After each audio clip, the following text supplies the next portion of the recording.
तो टीएमसी के जिस नेता के घर कल एनफोर्समेंट डायरेक्टोरेट की यानी प्रवर्तन निदेशालय की टीम छापा मारने गई थी, उसका एक पुराना बयान भी सामने आया है। बीजेपी आईटी सेल ने इस बयान को ट्वीट किया है, जिसमें दावा किया जा रहा है कि शाहजहां शेख कह रहे हैं कि ईडी की टीम यहां आई तो उसके दांत तोड़ दूंगा। बीजेपी आईटी सेल ने दावा किया है कि यह बयान 1 जनवरी का है और 5 जनवरी को जब ईडी की टीम पहुंची तो उन पर जानलेवा अटैक कर दिया गया।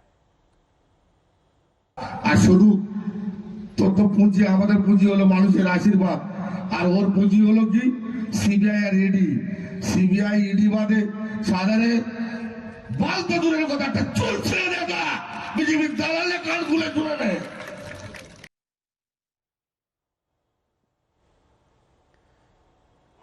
तो पश्चिम बंगाल में ईडी के एक्शन पर जबरदस्त सियासत है, घमासान है। कल ईडी की टीम पर हमला हुआ था, प्रवर्तन निदेशालय के अधिकारी जख्मी हुए थे और आज जो गिरफ्तारी हुई शंकराध्याय की, वहां भी टीएमसी कार्यकर्ताओं की भारी भीड़ हो गई थी। ये आपको हम दिखा रहे हैं कि कौन किस तरह से फिर हमलावर है। इस पर ईडी पर हमला हुआ, बयानों के तीर वो आगे बढ़ते रहे। बंगाल में लोकतंत्र पर खतरा, ये आप देख पा रहे हैं। सीपी आनंद बोस कह रहे हैं राज्यपाल, और राज्यपाल ने अल्टीमेटम भी दिया है। बंगाल में संविधान पर हमला हुआ है, ये आपको हम दिखा रहे हैं। गृह राज्य मंत्री क्या कह रहे हैं, प्रमाणिक। और लगातार गिरिराज सिंह भी अटैक कर रहे हैं। ममता सरकार के गुंडों ने यह हमला किया है। अधीर रंजन चौधरी कांग्रेस नेता, उनका भी। और अभी फिलहाल टीएमसी और अधीर रंजन चौधरी के बीच तलखी और भी बढ़ती जा रही है, सीट्स को लेकर और तमाम चीजों को भी लेकर बयानबाजी हो रही है। तो बंगाल में जंगल राज है। गौरव भाटिया, भारतीय जनता पार्टी के प्रवक्ता, ये इनका कहना है। जो बयानबाजी हो रही है वो आपको हम दिखा रहे हैं, किसने क्या कहा, किस किस तरफ से रिएक्शंस आए हैं। बंगाल का आज काला दिन है, लॉकेट चैटर्जी कहती हैं भारतीय जनता पार्टी के नेता, बंगाल बीजेपी इकाई की नेत्री हैं। और गिरिराज सिंह ने भी हमला बोला है। उन्होंने तो किम जोंग उन से तुलना कर दिया है और वहां की सरकार का। ममता बनर्जी से इस्तीफा मांगा जा रहा है। और जिस नेता के घर ईडी की टीम छापेमारी करने गई थी, उसका एक पुराना बयान भी सामने आया है, जिसको भी थोड़ी देर पहले सुनवाई भी थी। एक बार फिर से आपको सुनवाएंगे किस तरह से। लेकिन ब्रेकिंग न्यूज, जो बड़ी खबर है वो लगातार पहुंचा रहे हैं। ईडी आएगी तो दांत तोड़ देंगे, शाहजहां शेख का ये बयान वायरल हो रहा है। और बीजेपी आईटी सेल ने इस बयान को जारी किया है। जब ईडी की टीम बंगाल पहुंची 5 तारीख को, तो उन पर अटैक कर दिया गया। 3 जो उनके अधिकारी हैं वो जख्मी हैं, लहूलुहान हैं। और इस बयान से जोड़कर देखा जा रहा है कि किस तरह से उकसाया गया है।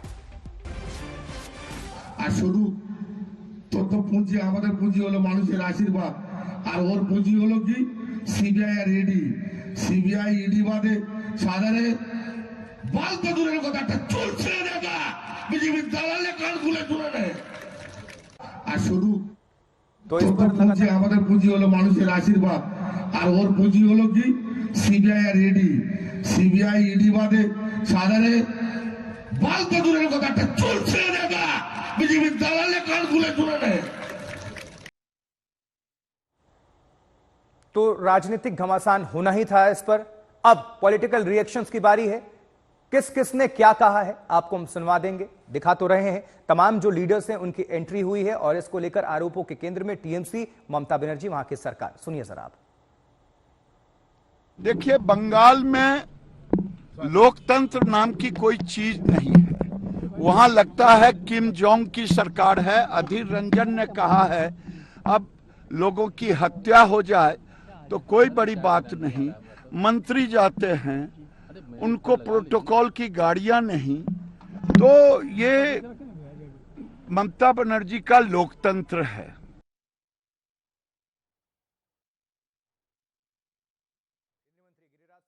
कह रहे हैं ममता बनर्जी का लोकतंत्र है, गाड़ियां नहीं मिलती, प्रोटोकॉल नहीं होता, अधिकारी जाते हैं तो अटैक हो जाता है और हत्या हो जाए तो कोई बहुत बड़ी बात नहीं। किम जोंग उनसे तुलना कर दी।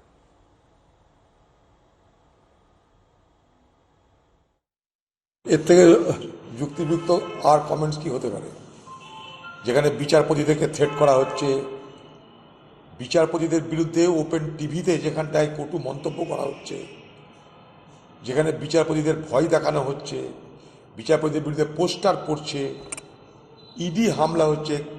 আগামী দিনে বিচারপতিদের উপর না হামলা হয়, এই যেখানে অবস্থা পশ্চিমবঙ্গের আইন শৃঙ্খলার, সেখানে এটা fit case for imposing presidential rule.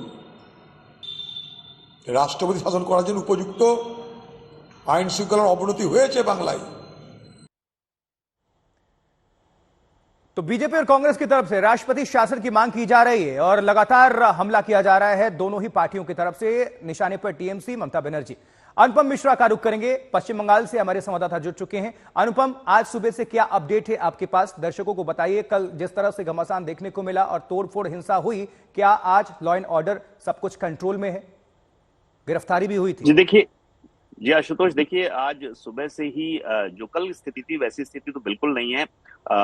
जो अर्ली मॉर्निंग जो गिरफ्तारी हुई है मुंह अंधेरे शंकर आड्या की, उस वक्त थोड़ा सा chaos जरूर हुआ था, लेकिन कल जिस तरह की परिस्थिति हुई थी, ईडी अधिकारियों पर हमला, वैसी स्थिति आज नहीं है। आज ईडी की ओर से एफआईआर भी दर्ज करा दी गई है। पश्चिम बंगाल पुलिस ने सुओ मोटो केस भी दर्ज कर लिया है और छानबीन शुरू हुई है। हालांकि अभी तक जो मुख्य आरोपी है शेख शाहजहां, उसके बारे में पता नहीं चल रहा है, क्योंकि जहां कल ईडी की टीम गई थी, जहां उन पर हमला हुआ, उस नेता शेख शाहजहां का एक वीडियो जरूर सामने आया है जो कुछ दिन पुराना है, लेकिन उस वीडियो से एक बात जरूर पता चल रही है कि उसको एहसास था कि इस तरह से ईडी सीबीआई की टीम आ सकती है। तो ये एक प्रोवोकेटिव बयान, भड़काने वाला बयान भी इसके पीछे जिम्मेदार हो सकता है। जिस तरीके से ईडी सीबीआई पर, ईडी की टीम पर हमला हुआ, लोगों ने हमला किया, तो वो जो 5 दिन पहले जो बयान दिया गया, उसमें वो साफ झलक रहा था कि वो एक भड़काने वाला बयान वो दे रहे हैं, कह रहे हैं कि मेरा कोई कुछ नहीं कर सकेगा, यहाँ पर आने की हिम्मत नहीं है। तो उसके एक तरह से ये हो सकता है कि उनको खबर रही हो कि ईडी की टीम वहां जाना चाह रही है या आ सकती है, और लोगों को पहले से ही भड़का दिया गया हो और उसी के बाद ये हमला हुआ हो, ये भी बात है। शेख पर भी कोई नाम दर्ज, एफआईआर दर्ज हुआ है शेख को लेकर भी? देखिए, अभी तक नामजद तो नहीं है, लेकिन मुझे लगता है कि इन्वेस्टिगेशन जब शुरू होगा तब धीरे धीरे उनका नाम जरूर आएगा, क्योंकि उन्हीं के घर में जब ईडी की टीम पहुंची थी तब हमला हुआ था। बहुत बहुत शुक्रिया आपका इस खबर पर दर्शकों तक जानकारी पहुंचाने के लिए, अनुपम मिश्रा, पश्चिम बंगाल से आज तक के संवाददाता।